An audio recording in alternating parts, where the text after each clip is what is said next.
Halo semuanya, selamat datang di channel YouTube Android TV. Di video kali ini saya akan membagikan tutorial kepada teman-teman cara mengomentari cerita di aplikasi Vizonovel. Sebelum masuk ke tutorialnya, jangan lupa untuk teman-teman subscribe dulu channel YouTube ini dan jangan lupa juga untuk nyalakan tombol loncengnya supaya kalian selalu dapat updatean terbaru dari channel YouTube Android TV. Oke, kalau gitu langsung saja kita masuk ke tutorialnya. Selain video ini, kalian juga bisa tonton video saya yang lain, yaitu tutorial cara memunculkan menu koin di aplikasi Vizonovel. Untuk linknya bisa kalian klik di pojok kanan atas. Nah, oke teman-teman, jadi saat kita baca di... Oke teman-teman, jadi ketika kita sedang membaca cerita ya atau novel di aplikasi Vizonovel ini, tentunya nggak afdol ya kalau kita nggak berkomentar dari cerita yang sudah kita baca. Nah, jadi untuk cara mengomentarinya gimana? Di sini saya coba cari dulu ceritanya. Oke, misalkan cerita ini ya, coba kita mulai baca dulu.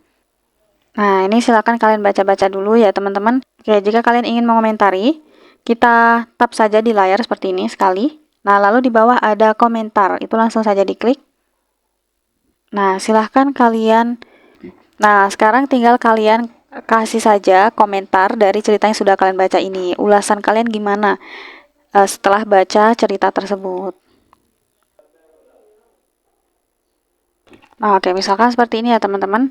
Di bawah kita langsung aja ketik apa ulasan dari cerita tersebut. Nah, kalau udah, ini bisa kalian kasih ulasan sepanjang-panjang mungkin ya teman-teman. Sesuai dengan isi pikiran kalian ya setelah membaca cerita ini. Nah, kalau udah bisa langsung kita kirim.